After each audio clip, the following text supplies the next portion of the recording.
Hello friends, welcome back.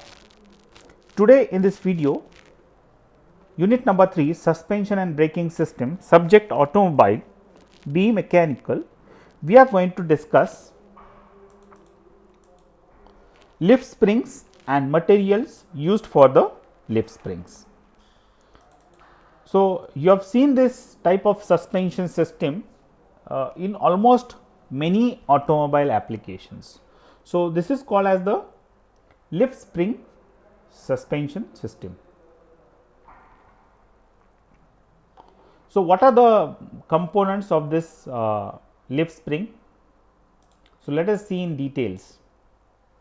So, this lift spring is basically having a span. Span means it is the distance between the two point of attachment, you can say, and that is called as the span. Okay. Next is the master lift spring. You can see the lift spring which is having the attachment at both the ends to the, so it is attached to the chassis or frame, and it is attached with the bracket, and the topmost spring, that is the leaf, what we call it as, is the master leaf. Okay. Now the immediate leaves after the master leaves are called as graduated leaves. You can see though they go on reducing, and these clips, they are attached so that the leaves are bounded together. So, it is called as the rebound clip. Now, this leaf is again centrally bolted, or it is clamped centrally with this clamp. You can see the central clamp to this axle. Okay. So, this is the general layout of a lift spring.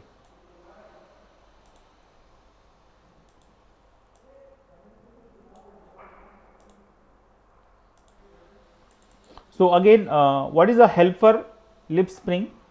So, helper lift spring is now see, again it is a type of this lift spring. Now, what generally happens if the load acting in the downward direction, now see where the load acts here of the vehicle, the load acts here. Okay. Now, this load is transferred to this frame, and this frame is attached with this bracket and shackle. You can see this shackle. Now, if the load is less, so only this lift spring will be utilized. So, this brackets will not be, so this lift spring, what is called as the helper spring, will not bear the load because it is not in contact with this brackets. Okay. So, as the load increases, this brackets, this frame will move down because of the load, and this helper spring will come in contact with this bracket. So, automatically it will bear the load. Okay. So, that is the reason why it is called as the helper spring. When the load increases, it gets comes into action, or it is been utilized. Again the same thing, it is a lift spring, but the attachment is different. You can see it is having a spring hanger, again the spring eye, the rear hanger, again it is having the hanger only, and the spring shackles.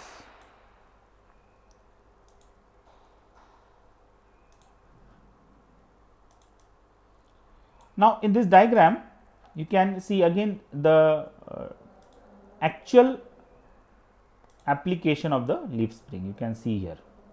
Okay. The wheels, the axle, the master leaf, the graduated leaf, this is the central clamp attached, and this is the damper or shock absorber. Okay, and this is the unsprung mass. Okay, this is the unsprung mass, right? Now, the same thing is shown here. See, this is the rubber bushing attached, this is the master leaf, U bolt, rear axle, clamps, and the shackle, and this is the frame. And in this diagram you can see the modified types of springs here. So, to reduce the weight of the spring, so what they have done is they have modified the span here at the eyes. So, this will reduce the weight actually. Improved multi-layer leaf springs with pressure layers. So, it is having these pressure layers here with the help of these clamps, so that they can reduce the weight of the self weight of the spring.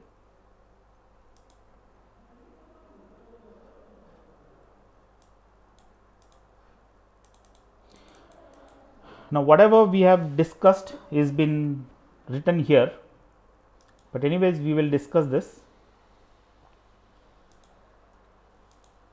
So, leaf spring are formed by bending. So, it is generally a bending process to produce a leaf spring. So, semi elliptic leaf spring are widely used as a suspension in light and heavy commercial vehicles. So, they are made up of long strips of steel. The advantage of leaf spring over helical spring is that the end of the spring may be guided along with the definite path. Very important point, as it deflects and acts as a structural member to absorb the energy by the shocks. Each strip is named as a leaf, or also called as a semi elliptical plate. The long leaf, which is just at the eye of the leaf spring, is called as the master leaf, and it is attached with two eyes to the bracket or shackle. The master leaf spring has to withstand the vertical loading, side thrust and twisting movement due to the pressure and stresses caused by this load. So, it is usually provided with two length leaves. So, below master leaf there is an additional supporting leaf to absorb the load. Next, one end is fixed with the chassis and the other end to the shackle. So, again this spring and these eyes are mounted with the central clamp and bolt and directly attached to the axle, and it is having the bushing, rubber bushings or bronze bushings at the master leaf at the attachment of the chassis.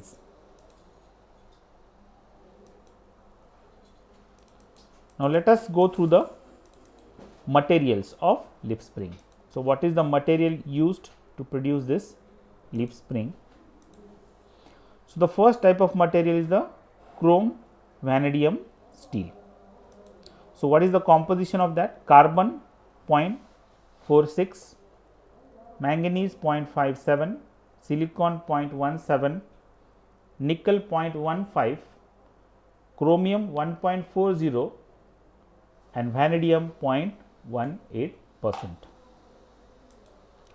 The next is silicon manganese steel. So, in this again the composition is carbon 0.52, manganese 1.05, silicon 1.95 and chromium 0.05. The last type is the carbon steel. In this carbon steel you can see the carbon percentage is 0.55, manganese is 0.60 and silicon is 0.2%. Now, let us see the types of leaf springs. So, leaf springs are broadly classified into full elliptic type, semi elliptic type, quarter elliptic type, 3/4 elliptic type, transfer spring type and helper spring type. So, you can see in this diagram these are the different types of. So, this is elliptic type, semi elliptic leaf spring, again 3/4 elliptic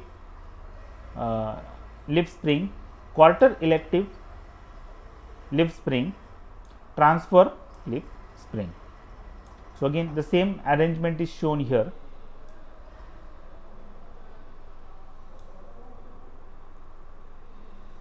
The first is the quarter leaf, then next is the semi elliptic and the transverse elliptic.